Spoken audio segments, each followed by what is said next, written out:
우리 민수기 27장 18절부터 23절까지 한 절씩 교독하도록 하죠. 제가 먼저 봉독합니다.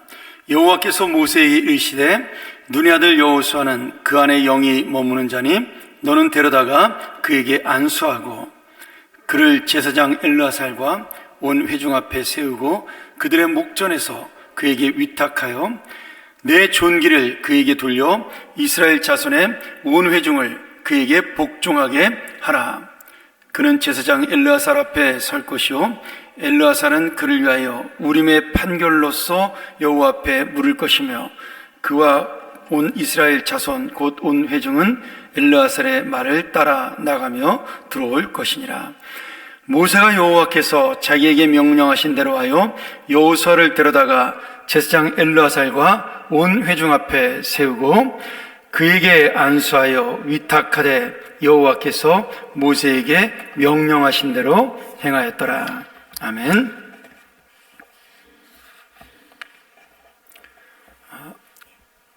우리 모니터 스피커 볼륨 조금만 낮추실래요? 약간 울리죠 소리가? 오늘 이 말씀은 27장 12절부터의 말씀으로 우리가 전체를 볼 수가 있습니다. 이 27장은 이제 모세가 하나님 앞에서 리더로서 이제 자신의 사명을 내려놓고 그 후계자로 여호수아를 세우는 장면이 설명되어 있습니다. 근데 그 앞에 1절부터 11절까지는 우리가 성경에서 좀 찾기 쉽지 않은 그런 슬로브앗의 딸들에 대한 유산을 물려주고 아버지의 가업을 물려받게 하는 그런 이야기가 나와 있습니다. 그래서 1절부터 11절까지 한번 우리가 눈여겨보면 참 하나님의 은혜가 놀랍다.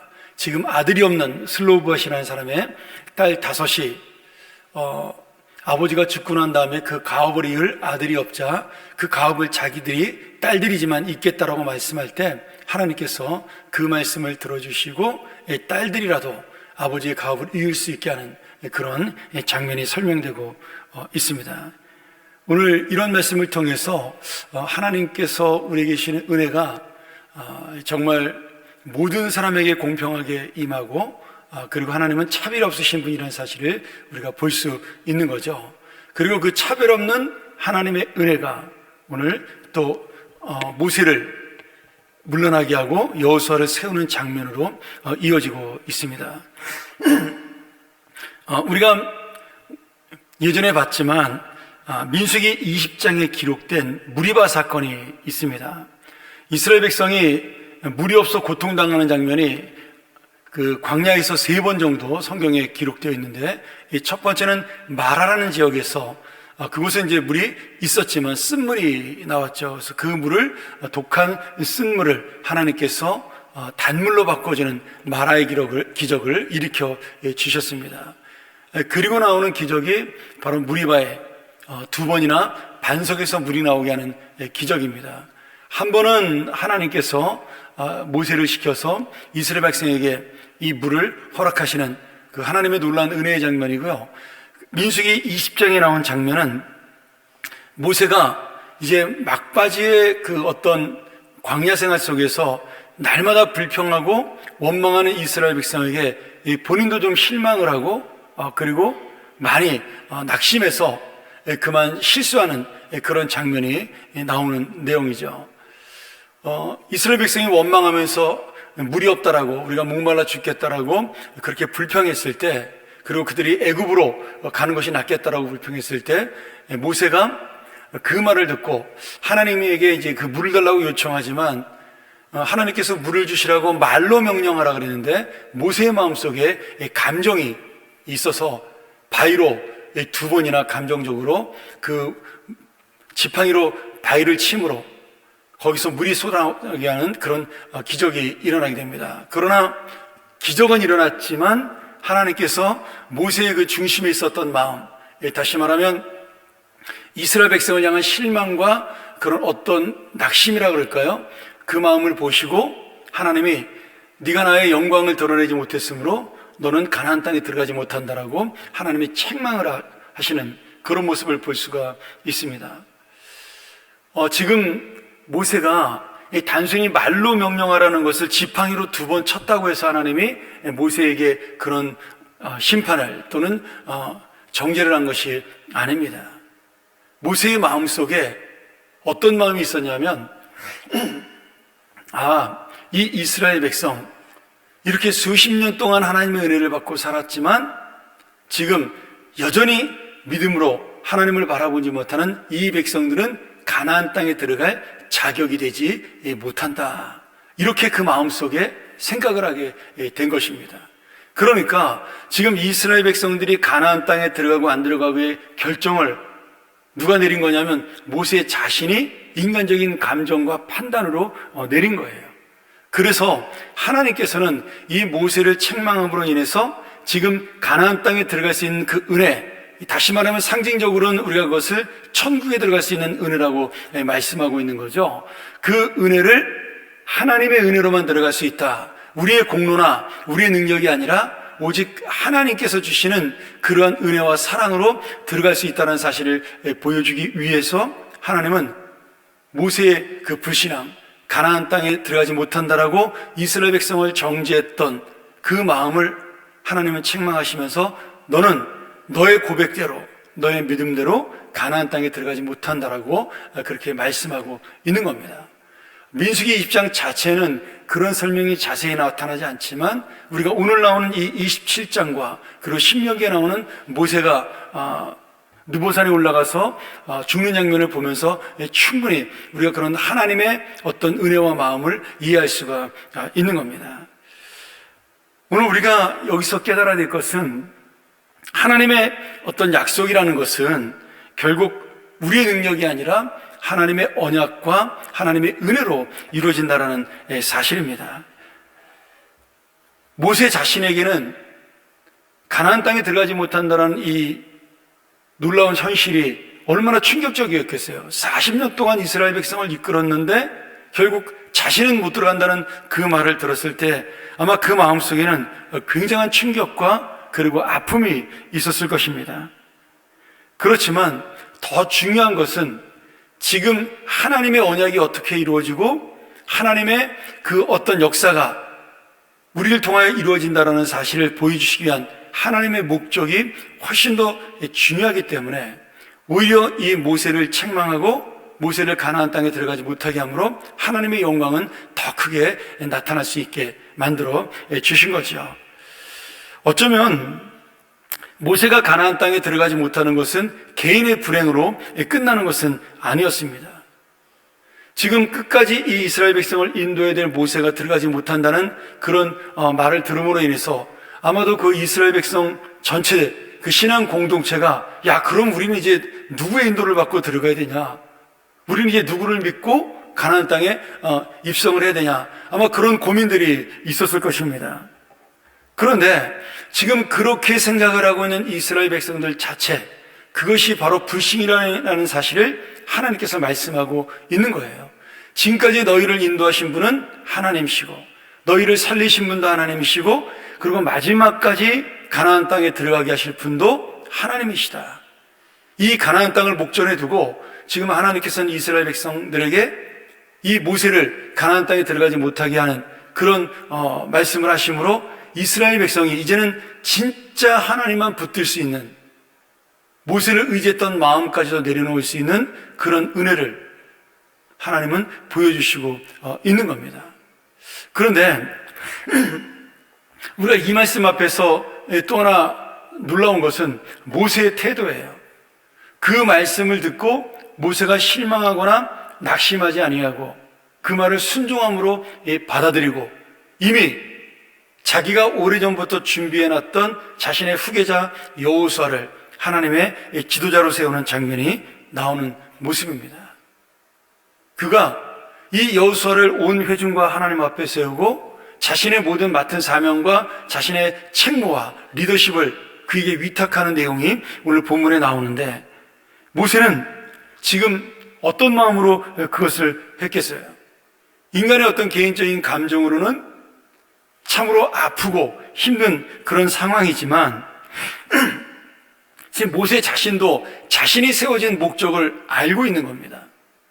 내가 사람들에게 영광받기 위하여 이 자리에 세워진 것이 아니라 내가 리더십을 통해 사람들에게 칭찬받기 위해서 이 자리에 세워진 것이 아니라 하나님의 이 백성들을 가나안 땅에 이끌고 가는 것이 모세의 목적이고 자신이 세워지는 이유라는 사실을 분명히 알고 있었기 때문에 이렇게 하나님의 사명 앞에 자신의 감정과 자신의 마음을 내려놓고 오직 주님 앞에 순종할 수 있는 은혜를 만날 수가 있었던 겁니다. 이 사실 모세가 가나안 땅에 들어가지 못한 것은 아닙니다. 그가 죽었던 느보산 요단강 동편을 있어서 지금 요단강을 사이에 두고 저쪽 요단강 서편에 있는 그 땅에서 그가 죽어갈 때 이미 그 땅 자체도 가나안 땅이에요. 왜냐하면 루벤 지파와 므낫세 반 지파가 그곳에서 머무르지 않습니까? 요단강을 건너지 않고 거기에 정착을 해요. 그러니까 지금 모세가 가나안 땅에 들어가지 못한다는 것은 어떤 상징성을 가지고 있는 겁니다. 물론 거기서 거주하며 살지는 못했지만 이미 모세는 가나안 땅을 볼 수 있었고 하나님의 약속을 거기서 체험할 수가 있었어요. 그럼에도 거기에 살지 못한다라는 이 하나님의 말씀을 모세가 순종함으로 지금 모세는 마지막 죽는 순간까지 자기의 이 사역을 마치는 그 순간까지도 하나님의 목적인 하나님의 약속인 이 가나안 땅에 들어가는 그런 이스라엘의 놀라운 은혜를 채우는 그런 사명 감당을 하고 자신의 인생을 마치는 것입니다. 오늘 이 말씀이 어쩌면 우리가 내일 있을 임직투표에 굉장히 큰 교훈이 되리라고 믿습니다. 왜냐하면 우리 모두가 내가 세워지는 목적을 알아야, 내가 지금 하나님의 사명을 받는 그 이유를 알아야 인간적인 생각 그리고 인간적인 감정을 내려놓고 오직 하나님의 은혜만을 붙들 수 있다는 겁니다. 여러분, 그 누구도 내가 살아온 공로를 다 인정받고 싶어 합니다. 저도 마찬가지예요. 대접받고 싶어 하고 그것을 사람들이 알아주기를 원합니다. 그런데 어느 누구도 우리가 모세만큼의 그 놀라운 사역을 감당한 사람은 사실 없습니다. 그 어려움과 고통 속에서 이 광야에서 이스라엘 백성을 이끌고 갔던 모세만큼의 공로를 인정해낼 사람이 없는 거죠. 그런데 모세는 이 모든 공로를 다 내려놓고 지금 하나님의 말씀과 하나님의 약속 그리고 하나님의 자기가 세워진 목적 앞에 모든 것을 순종하는 그런 모습을 보여주고 있는 겁니다.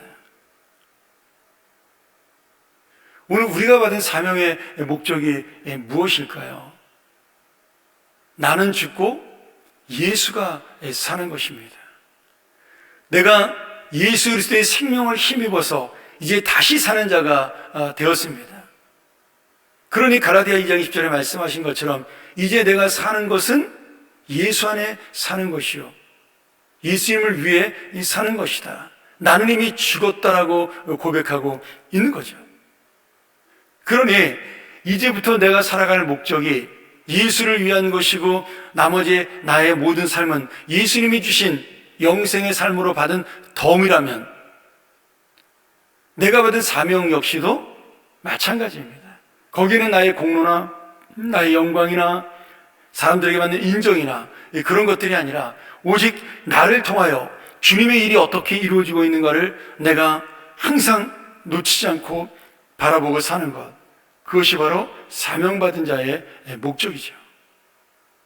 내가 원하는 것이 이루어지지 않고 내가 말하는 것이 들어지지 않고 내가 생각했던 것대로 모든 것이 돌아가지 않을 때 그것이 하나님의 뜻이라고 인정할 수 있고 하나님 앞에 순종할 수 있는 믿음, 이것이 오늘 모세가 가진 믿음이라는 겁니다.